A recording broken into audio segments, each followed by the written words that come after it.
اعوذ باللہ من الشیطان الرجیم بسم اللہ الرحمن الرحیم لا اقسم بیوم القیامہ ولا اقسم بالنفس اللوامہ ایحسب الانسان ان لن نجمع عظامہ بلا قادرین علی ان نسوی بنانہ بل یرید الانسان لیفجر امامہ یسأل ایان یوم القیامہ۔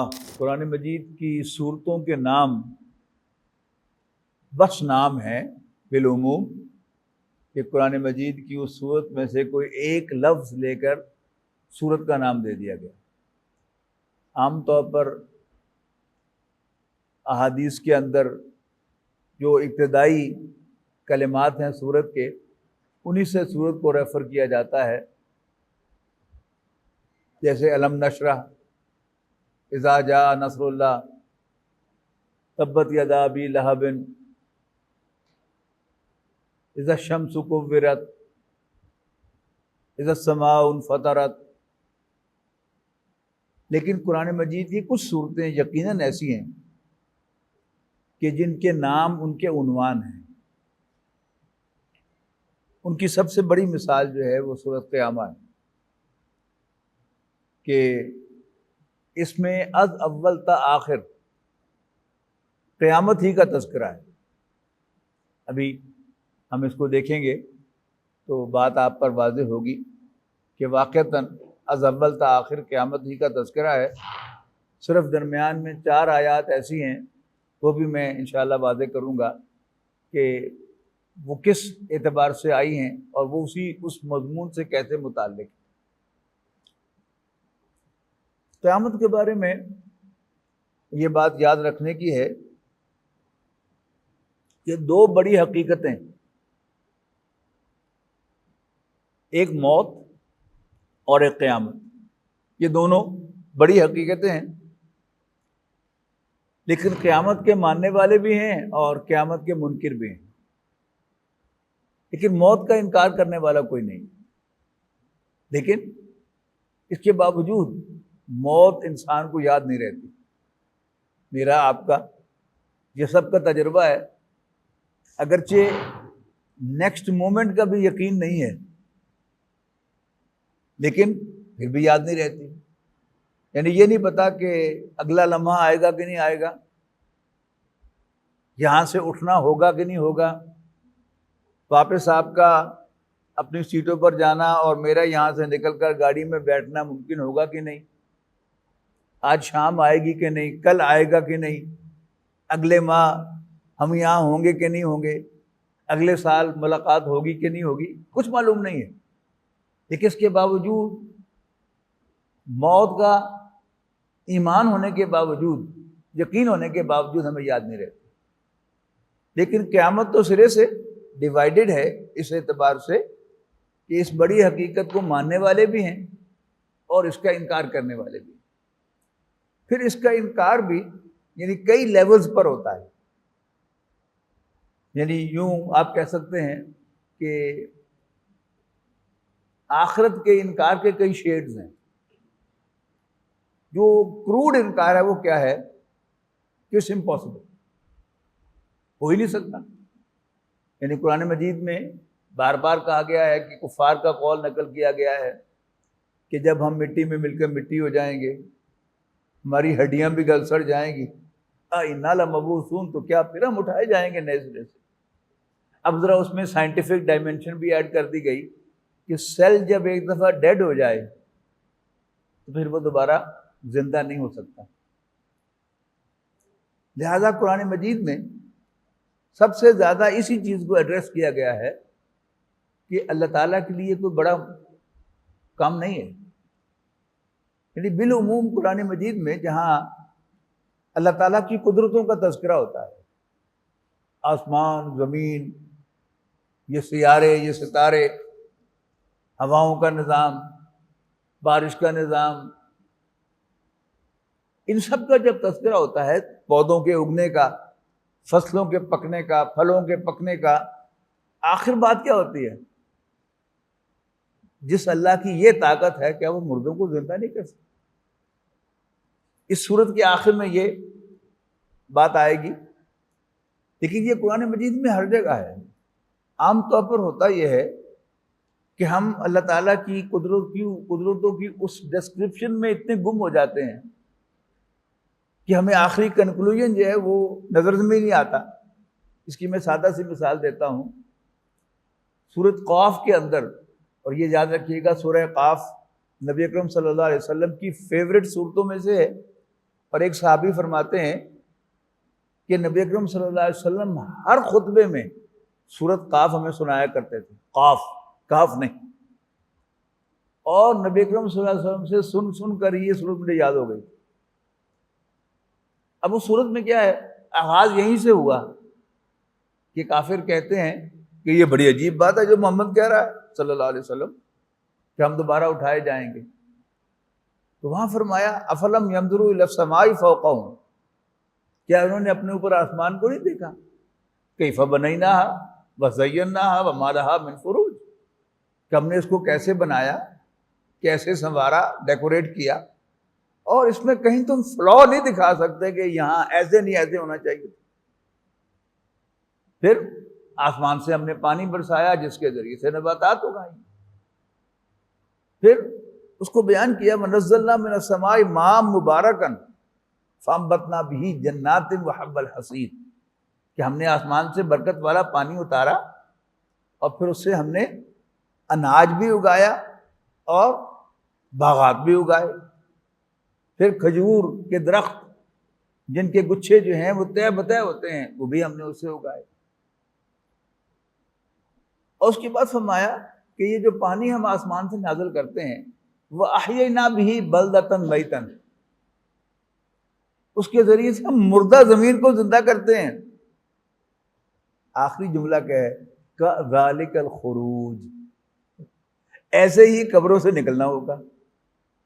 یعنی اللہ اگر مردہ زمین کو تمہارے سامنے زندہ کرتا ہے تو مردوں کو کیوں پیدا نہیں کر سکتا؟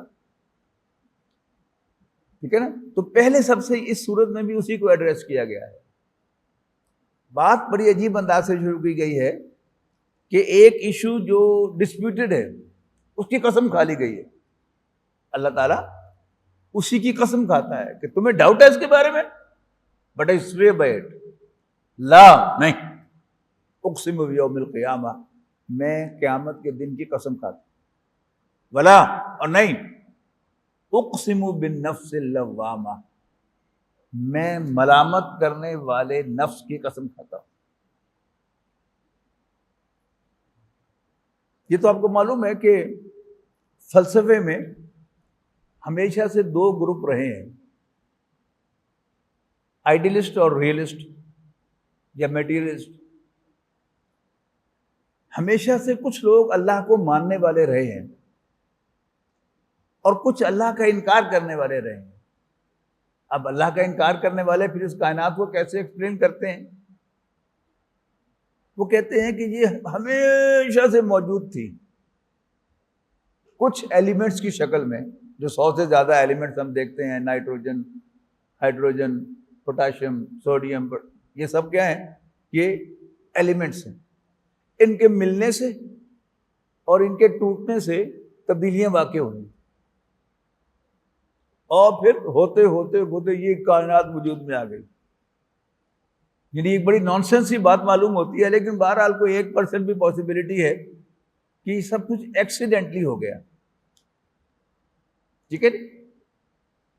تو یہ دو گروہ جو ہیں یہ فلسفے میں، فکر کے میدان میں ہمیشہ سے موجود ہیں۔ کانٹ ایک فلسفی گزرا ہے یورپ میں، اس نے وہ ساری دلیلیں جو آئیڈیلسٹ یا مذہبی لوگ اللہ تعالیٰ کے وجود کو ثابت کرنے کے لیے پیش کرتے تھے، ان سب کی نفی کر دی اس نے۔ مثلا ہر چیز کا کوئی پیدا کرنے والا ہونا چاہیے۔ اس نے کہا کہ اگر یہ دلیل درست ہے اور تم کہتے ہو کہ اس پوری کائنات کو اللہ نے پیدا کیا ہے، تو پھر اس کو مانو کہ پھر اس کا بھی کوئی پیدا کرنے والا ہونا چاہیے۔ ظاہر ہے وہ تو اللہ نہیں ہے۔ اللہ کو تو کوئی پیدا کرنے والا نہیں. ہر چیز کی کوئی ریزن ہوتی ہے، وہ الٹیمیٹ ریزن جو ہے وہ خدا ہے، تو پھر خدا کی بھی کوئی ریزن تلاش کرو. تو اس نے یہ کتاب لکھ دی پوری، اور یورپ میں طوفان آ گیا. ظاہر ہے کرسچینٹی کا ایک دور تھا، کرسچینٹی کی گرفت بڑی مضبوط تھی معاشرے پر، ایک شور مچ گیا. جیسے آپ کو یاد ہوگا کہ علامہ اقبال نے جب شکوہ نظم لکھی اور پڑھی تھی انہوں نے انجمن حمایت اسلام کے ایک اجلاس میں جو اسلامیہ کالج کے ہاسٹل میں منعقد ہوا تھا، اس میں انہوں نے سنائی تھی وہ. تو پورے ہندوستان میں طوفان آ گیا. کیسا گستاخ آدمی، اللہ تعالیٰ سے بھی شکوہ کر رہا ہے اور اللہ کو بھی کھری کھری سنا رہا ہے. علامہ اقبال نے پھر کیسے جان چھڑائی، جوابی شکوہ لکھی، سب مطمئن ہو گئے کہ واہ بے واہ کمال کر دی. اسی طرح پھر کانٹ نے بھی ایک اور کتاب لکھی، وہ تھی پریکٹیکل ریزن. انہوں نے کہا کہ اگرچہ منطقی دلائل سے، لاجیکل آرگومنٹ سے تو اللہ تعالیٰ کا وجود ثابت نہیں ہوتا، لیکن اگر آپ دو چیزوں کو بیک وقت دیکھتے ہیں، starry heaven above and moral law within, یعنی اتنی بڑی کائنات، یہ کاسموس، اور انسان کے اندر ایک ضمیر جو اسے اچھے اور برے پر ملامت کرتا ہے، اچھے پر شاباش دیتا ہے اور برے پر ملامت کرتا ہے. ان دونوں کے بیک وقت سامنے رکھنے پر آپ مذہب کے وجود کا بھی انکار نہیں کر سکتے. اس کو ذرا تھوڑا سا ڈیٹیل میں سمجھ لیں کہ اس وقت ہم سائنس کے میدان میں کہاں کھڑے ہیں کہ یہ پوری کائنات جو ہے اس میں پہلے یہ بڑے بڑے کرے بنے، کاسموس بنے، پھر کاسموس سے پھر آگے بڑے بڑے کرے بنے، پھر ان کروں میں سے ایک زمین جو ہے وہ کٹ کر علیحدہ ہوئی سورج سے. وہ گرم تھی بہت زیادہ، پھر ٹھنڈی ہوئی، اس پر بارشیں پڑی اور وہاں دلدل بن گئی، اور دلدل سے لائف کا آغاز ہوا. امیبا پیدا ہوا. امیبا سمجھتے ہیں نا، ایک مائکروسکوپک اینیمل ہے کہ یہ جو آپ نے کبھی ہائی وے پر سفر کرتے ہوئے دیکھا ہوگا کہ عورتیں جو ہیں وہ کپڑوں سمیت کچھ جوہڑوں کے اندر جا کر ایک کالے رنگ کی مٹی نکال کر لا رہی ہوتی ہے، اور وہ مٹی جو ہے اس کو پھر لیپ کرتے ہیں اپنے کچے گھروں کے اوپر. اب چونکہ وہ لیسدار مٹی ہوتی ہے، آرگینک ہوتی ہے، لائف کا آغاز اس میں ہو گیا ہوتا ہے، لہذا وہ بارش سے بھی وہ مٹی جو ہے وہ پھر گرتی نہیں ہے، لہذا ان کے کچے گھر جو ہیں وہ بھی بارشوں کے اندر محفوظ رہتے ہیں. وہاں پر لائف کا آغاز ہوا، اور پھر ہوتے ہوتے ہوتے ہوتے لائف کا فائنلی کیا پروڈیوس ہوا؟ ہومو سیپین، یعنی انسان. اس کے بعد ایک بات تو ثابت ہو گئی نا کہ انسان جو ہے اس کائنات کا حاصل ہے. اب انسان کے اندر غور کریں، انسان کے اندر کیا ہے؟ انسان کا ایک یہ میٹیریل ورلڈ ہے، اس کے مطابق انسان کا پیٹ کھانے کو مانگتا ہے اور پانی، پھر اس کے اندر خواہش ہے اپنی، جو ڈارون نے یہ تقسیم کی تھی کہ جو حیوانات کی ساری موومنٹ سے ان کا خلاصہ یہ ہے کہ دے اسٹرگل فار دیئر ایگزسٹنس، تو اپنی بقا کی جنگ لڑ رہے، اور وہ دو سطح پر لڑتے ہیں، ایک پریزرویشن آف سیلف اور دوسرا پریزرویشن آف اسپیشیز، یعنی اپنی ذات کو بچانے کے لیے تگ و دو کرتے ہیں اور اپنی نسل کو بچانے کے لیے تگ و دو کرتے ہیں. ذات کو بچانے کے لیے کیا کرتے ہیں؟ کھاتے ہیں، پیتے ہیں اور غصے کا اظہار کرتے ہیں، اپنا دفاع کرتے ہیں، اور نسل کو بچانے کے لیے وہ ریپروڈیوس کرتے ہیں. اب اس کے لیے کوئی پابندی نہیں ہے ان پر، جہاں سے انہیں کھانا مل جائے پسند کا وہ کھا لیں، جو ہم سے پانی میں منہ ماریں اور پی لیں، اور اپنی فیمیل جو بھی سامنے آئے، خواہ اس کی ماں ہی کیوں نہ ہو، جانور کی بیٹی کیوں نہ ہو، یعنی فزیکلی ماں اور بیٹی ہو یا بہن ہو، اس کے ساتھ وہ سیکس کر سکتے ہیں. لیکن انسان جو ہے یہ اس کے اندر ایک ضمیر ہے، اس کو یہ پتہ چلتا ہے کہ یہ کھانا میرا نہیں ہے، یہ میرے بھائی کا ہے.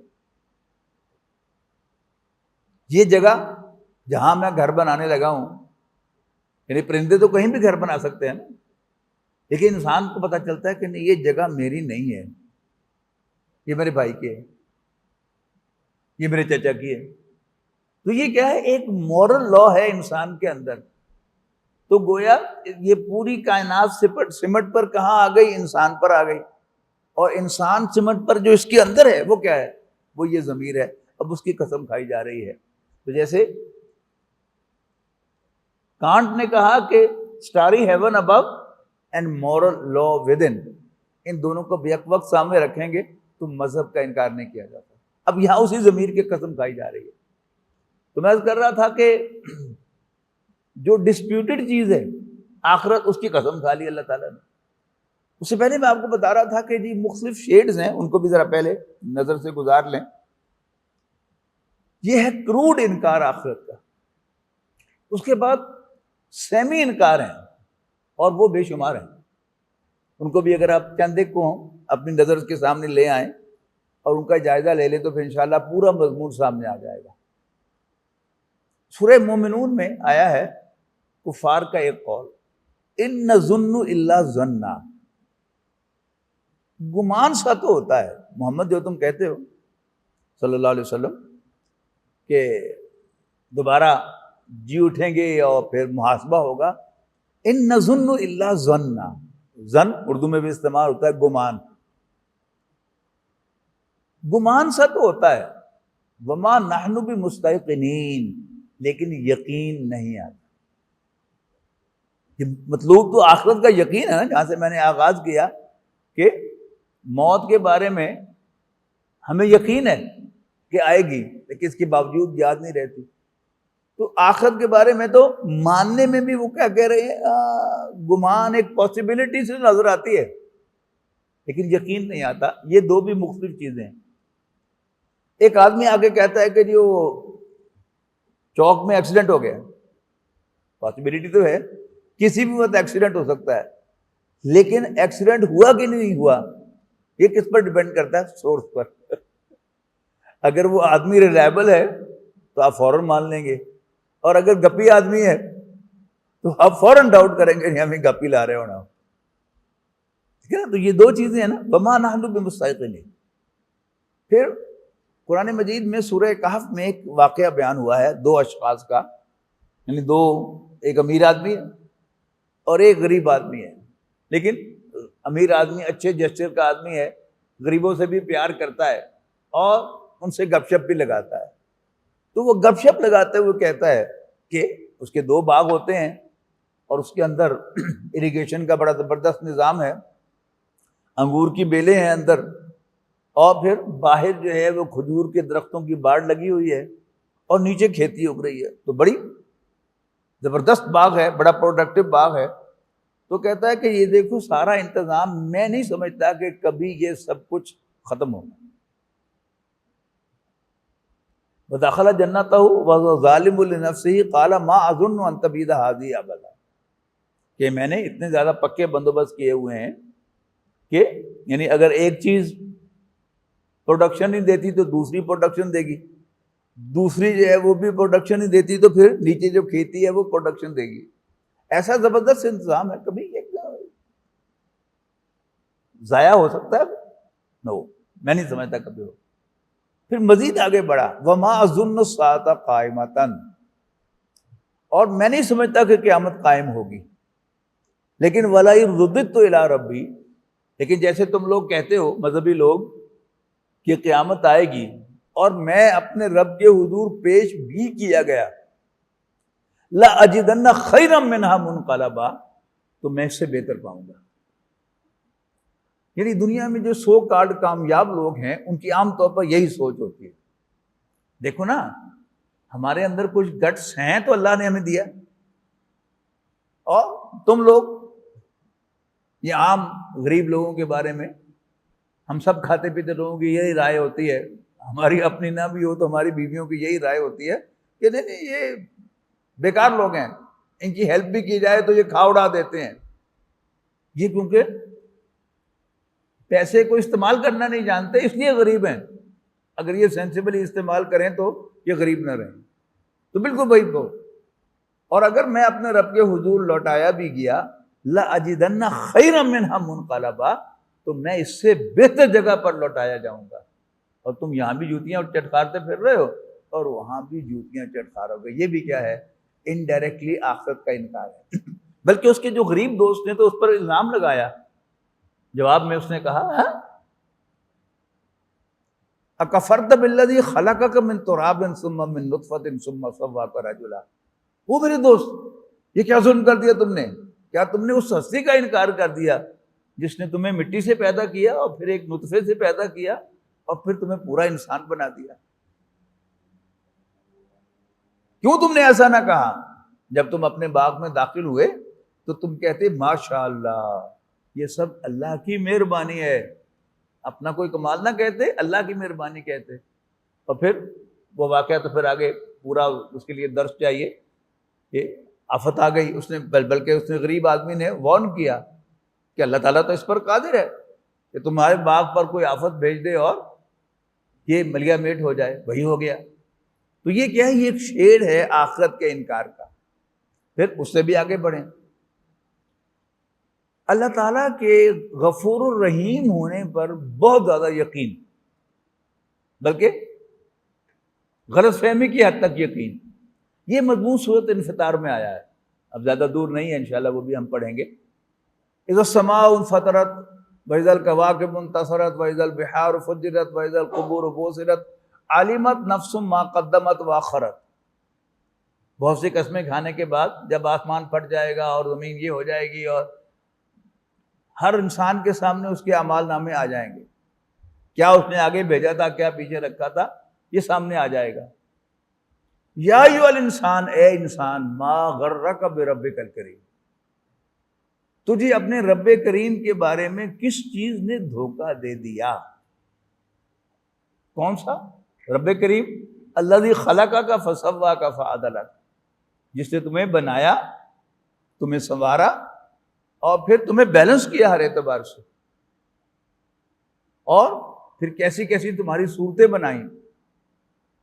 کلا بل تکذبون بالدین، نہیں، اصل میں تم بدلے کو جھٹلانا چاہتے ہو. یعنی اللہ تعالیٰ کے غفور ہونے کا، غفور الرحیم ہونے کا جو تصور قرآن مجید دیتا ہے وہ یوں ہے کہ اگر غلطی ہو جائے تو اللہ سے معافی مانگ لو، اللہ بڑا بخشنہار ہے، یقین ہونا چاہیے کہ اللہ معاف کر دے گا. لیکن غلطی کرنے سے پہلے پلان کرنا کہ اللہ بڑا غفور الرحیم ہے، وہ معاف کر دے گا، یہ مس اپروپریشن ہے. کہ ایک غلط کام ہو رہا ہے، اٹ سیلف غلط نہیں ہے. یعنی اللہ تعالیٰ کے غفور الرحیم ہونے پر یقین رکھنا یہ غلط بات نہیں ہے، لیکن کب غلطی ہو جائے اللہ سے معافی مانگو گے، اللہ تعالیٰ ضرور بخش دے گا، معاف کر دے گا. لیکن اگر تم غلطی کرتے ہوئے یہ رکھو گے یقین کے لیے اللہ بڑا غفور الرحیم ہے، مولویوں نے ہمیں کھپائی ہے، بڑے بڑے یعنی لوگ، علامہ اقبال جیسے لوگ جو ہیں وہ شاعری میں یہی کہتے ہیں. کوئی یہ پوچھے کہ واعظ کا کیا بگڑتا ہے، جو بے عمل پہ برحمت وہ بے نیاز کرے. یہ کیا ہے؟ جب یہ انسان کا ایٹیٹیوڈ بن جاتا ہے پھر یہ کیا ہے؟ قرآن مجید کا فتویٰ کیا ہے؟ کلا بل تکذبون بالدین، نہیں، اصل میں تم آخرت کو جھٹلا رہے ہو. تو وہ بھی ایک آخرت ہے. اسی طرح یعنی نبی اکرم صلی اللہ علیہ وسلم کی محبت یہ دین کا جزو لا ینفک ہے، دین سے سیپریٹ نہیں کیا جا سکتا. لیکن اگر یہ شکل اختیار کر لے کہ کوئی مسئلہ نہیں، شفاعت باطلہ کی رنگ اختیار کر لے کہ نبی کریم صلی اللہ علیہ وسلم وہاں کھڑے ہوں گے اور وہ اللہ تعالیٰ سے چھڑا کر لے جائیں گے. یہی ہے نا تصور عوامی آنا کہ نبی اکرم صلی اللہ علیہ وسلم از سو اسٹرانگ کہ اللہ تعالیٰ کسی شخص کو جہنم میں ڈالنے کا فیصلہ کرے گا تو حضور صلی اللہ علیہ وسلم بچا لیں گے. یعنی وہ ایک دو کراچی میں ایک دوست کے ساتھ سفر کرنے کا موقع ملا تو جو ہی گاڑی سٹارٹ کی انہوں نے تو کیسٹ آلریڈی لگی ہوئی تھی. تو وہ آگے آ کے نبی اکرم صلی اللہ علیہ وسلم کے بارے میں کملی میں چھپا لیں گے. تو میں نے اس دوست سے کہا، میں نے کہا جی کس سے چھپا لیں گے؟ مجھے کہنے لگے یہ تو کبھی سوچا ہی نہیں. اب وہ غور کریں کہ وہ کملی میں کس سے چھپانا ہے. یعنی معاذ اللہ اللہ تعالیٰ سے چھپا لیں گے کہ اللہ تعالیٰ سے چھپا کر مجھے کملی کے اندر جو ہے وہ لے کر جنت میں چلے جائیں گے. یہ گستاخیاں جو ہیں وہ ہوتی ہیں کیا نبی اکرم صلی اللہ علیہ وسلم کی محبت ان کے ساتھ تعلق کی بنیاد پر، یعنی ہر چیز اللہ تعالیٰ پر ایمان، اس کے غفور الرحیم ہونے پر ایمان، جو ہمارے دین کا جازمی جزو ہے، ہونا چاہیے۔ اگر وہ بھی آخرت کے انکار کی شکل اختیار کر لے یا آخرت کو ان افیکٹو بنا دے کہ ٹھیک ہے آخرت آئے گی لیکن وہاں نبی اکرم صلی اللہ علیہ وسلم کھڑے ہوں گے یا میرے پیر صاحب کھڑے ہوئے ہوں گے جو مجھے بچا لیں گے، تو پھر یہ کیا ہے؟ یہ شفاعت کا تصور ہے دین میں، قرآن مجید میں اس کا ذکر ہے، لیکن دو شرائط کے ساتھ ہے۔ ایک تو یہ اللہ کی اجازت سے ہوگا، اور میں کئی دفعہ عرض کیا ہے کہ کوئی سفارشی آپ کے پاس آئے اور کوئی لے کے آئے اس کو سفارشی کے طور پر، اور آپ اس کو 2 گھنٹے جو ہیں وہ آفس میں بلائیں نہ، باہر وہ آپ کے پی اے کے پاس بیٹھا رہے، تو باہر سے ہی اس کو اندازہ ہو جاتا ہے کہ جی میں سفارشی ہولہ لے کے آیا۔ لیکن اگر سفارشی جو ہے وہ پی اے کو انوالو کیے بغیر سیدھا ہی دروازہ کھولے آپ کے آفس میں آ جائے اور پھر آپ سے اجازت نہ لے کہ سر کوئی اجازت ہو تو عرض کروں، بلکہ سیدھا کرے، تو ہم محسوس کرتے ہیں کہ جی وہ ڈائریکٹلی بات کر سکتا ہے بغیر اجازت کے، تو ہی از اے اسٹرانگ سفارشی، ٹھیک ہے نا؟ تو یہ کیا ہے؟ یہ ایمان بالآخرت کے انکار کے مختلف شیڈز ہیں، لیکن جو کروڈ فارم ہے وہ کیا ہے؟ ایسا ممکن ہی نہیں ہے۔ بات وہیں سے شروع ہو رہی ہے، لا اقسم بیوم القیامہ، نہیں میں تو قسم کھاتا ہوں قیامت کے دن کی، ولا اور نہیں واما، میں تو ملامت کرنے والے نفس کی قسم کھاتا ہوں، یہ ثبوت ہے اس بات کا کچھ ہونے والا ہے۔ مولانا روم کی مثنوی مشہور ہے، یعنی اس کا آغاز ہی اسی بات سے ہو رہا ہے کہ خشک تارو، خشک چوبو، خشک پوست، یہ جسم جو ہے یہ تو بالکل میٹیریل لگ رہا ہے، 100% میٹیریل لگ رہا ہے، وہی نائٹروجن، وہی فاسفورس، وہی کاربن جو زمین کے ذرات میں ملتی ہے، اس شیشے میں ملتی ہے، وہی میرے جسم کے اندر ہے، لیکن از کجا میں آید ہی آواز دوست، اس خشک جسم میں سے جو 100% میٹیریل کا بنا ہوا ہے، میٹر کا بنا ہوا ہے، ایلیمنٹس کا بنا ہوا ہے، اس میں سے وہ دوست کی آواز یعنی اللہ کی آواز کہاں سے آ رہی ہے؟ وہ اللہ کی آواز ہی کی وہ شکل کیا ہے؟ ضمیر ہے، وہ کانشینس ہے جو ہمیں ملامت کرتا رہتا ہے ایوری ناؤ اینڈ دین۔ میں کوئی غلط کام کرتا ہوں اور پھر آپ کو مطمئن بھی کر لیتا ہوں اپنی چرب زبانی سے، اپنے آرگومنٹ سے، لیکن پھر بھی یہ بولتا رہتا ہے نو نو نو یو آر رانگ، ذاتی کیا تم نے۔ تو یہ ہے آواز دوست، خشک تارو، خشک چوبو، خشک پوست، سمجھ گئے نا آپ؟ یہ انسٹرومنٹ جو ہوتے ہیں، میوزیکل انسٹرومنٹ، یہ ان کے حصے ہیں۔ ایک اس کا وہ ہوا بھرنے کا کوئی نہ کوئی، ہارمونیم میں اور ہوتا ہے، گٹار میں اور ہوتا ہے، سار میں اور ہوتا ہے، پھر تار ہوتا ہے، اور پھر اس کے اوپر پھر وہ جو تاروں کو ہلاتے ہیں اور جو مختلف پوزیشنز ہوتی ہے، اس تار کو اتنا ٹائٹ کریں گے تو پھر آواز اور ہوگی، کم ٹائٹ کریں گے تو آواز اور ہوگی، یہاں سے ٹچ کریں گے تو آواز اور ہوگی، یہاں سے ٹچ کریں گے تو آواز ہوگی، سارا یہی ہے نا، اسی کو کہہ رہے ہیں کہ خشک تارو، خشک چوبو، خشک پوست، از کجا می آیندی آواز دوست، تو لا اقسم بیوم القیامہ ولا اقسم بالنفس اللوامہ، قسم کس بات پر کھائی؟ ایحسب الانسان ان لن نجمع عظامہ۔ اب یہاں لفظ انسان جو ہے اس کو آپ نے ذرا ہولڈ کر کے رکھنا ہے، ان فوکس رکھنا ہے، یہ انسان بار بار آئے گا، تو کیا کہہ رہے انسان؟ ایحسب الانسان، کیا انسان سمجھتا ہے ان لن نجمع عظامہ کہ ہم اس کی ہڈیوں کو جمع نہیں کریں گے؟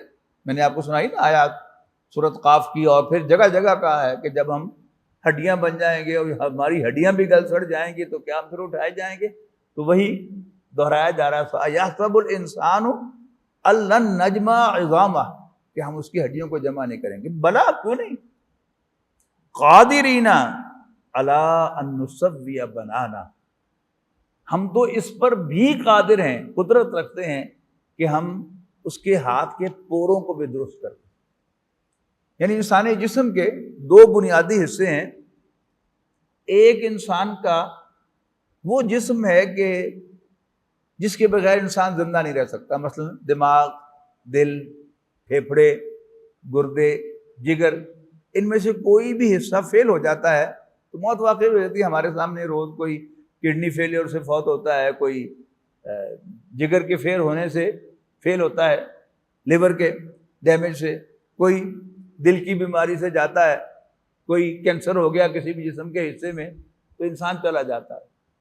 تو لیکن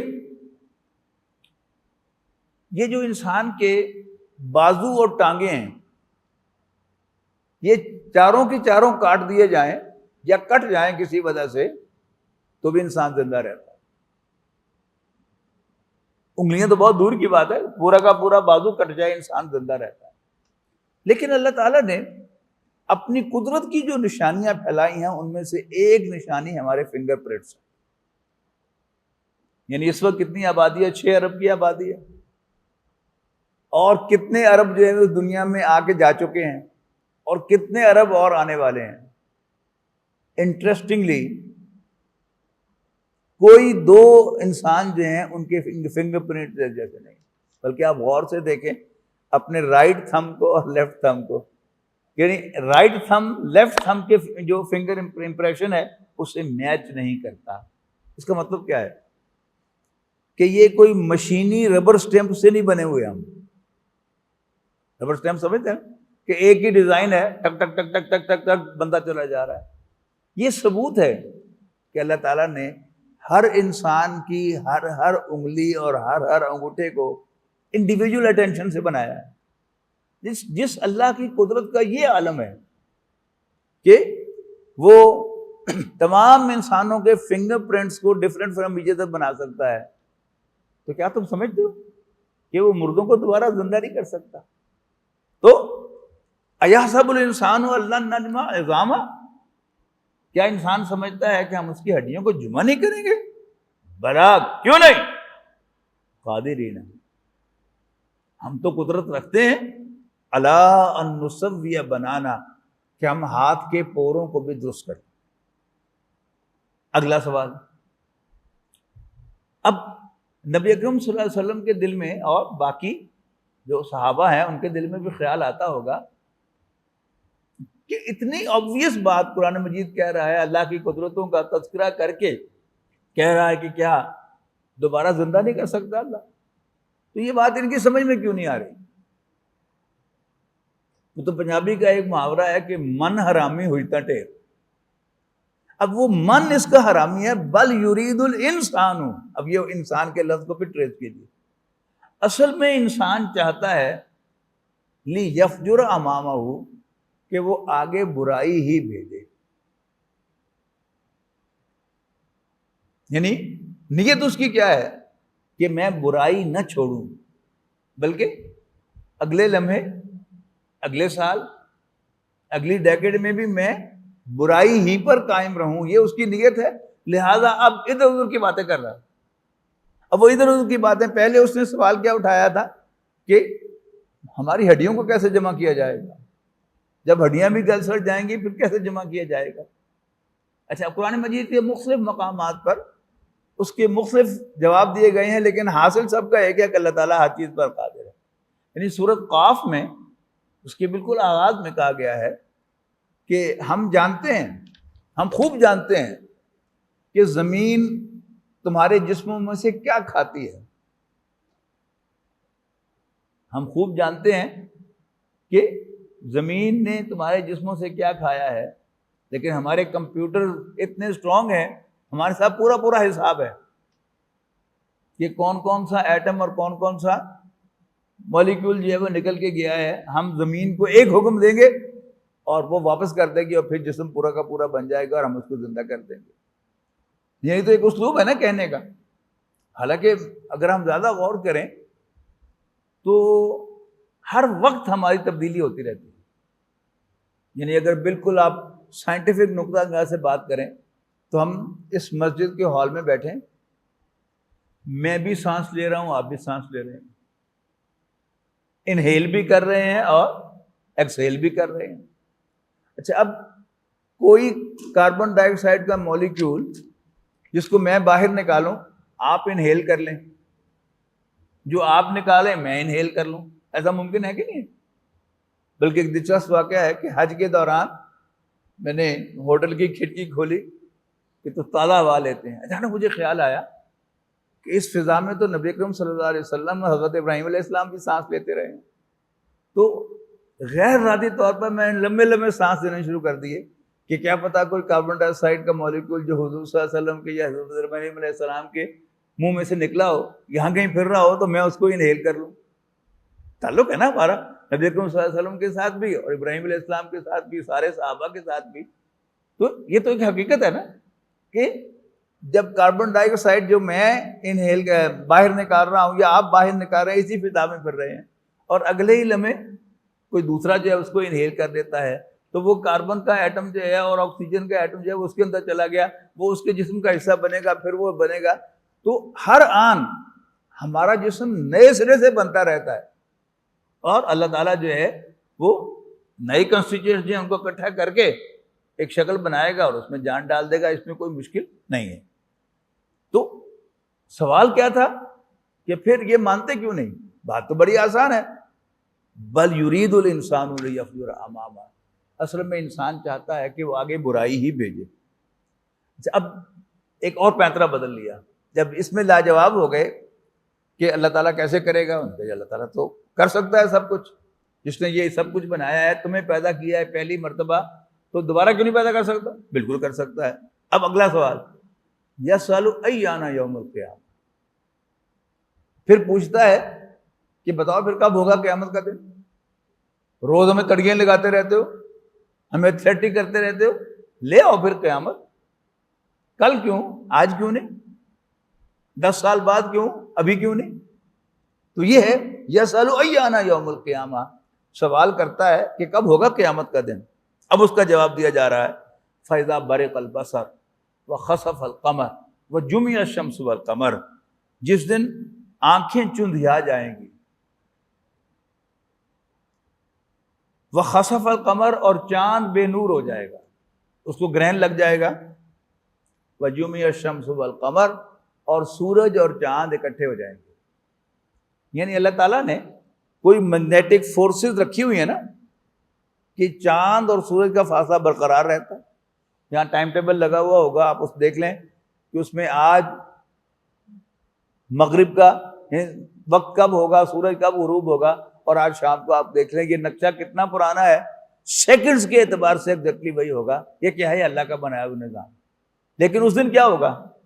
چاند اور سورج اکٹھے ہو جائیں گے, پتہ نہیں دھماکے سے اکٹھے ہوں گے یا کیسے اکٹھے ہوں گے, لیکن جمع ہو جائیں گے اللہ تعالیٰ کے حکم سے. اس وقت یہی انسان جو آج بڑی ٹپ ٹپ کی باتیں کر رہا ہے کہے گا یقول الانسان یومئذ این المفر. آج پوچھ رہا ہے کہ کب ہوگا قیامت کا دن, اس دن یہ انسان کہے گا ہے کوئی بھاگنے کی جگہ, ہے کوئی جائے فرار؟ کلا لا وزر, نہیں, آج کوئی پناہ گاہ نہیں ہے. الی ربک یومئذ المستقر, آج تیرے رب ہی کے حضور تمہارا ٹھہرنا ہوگا.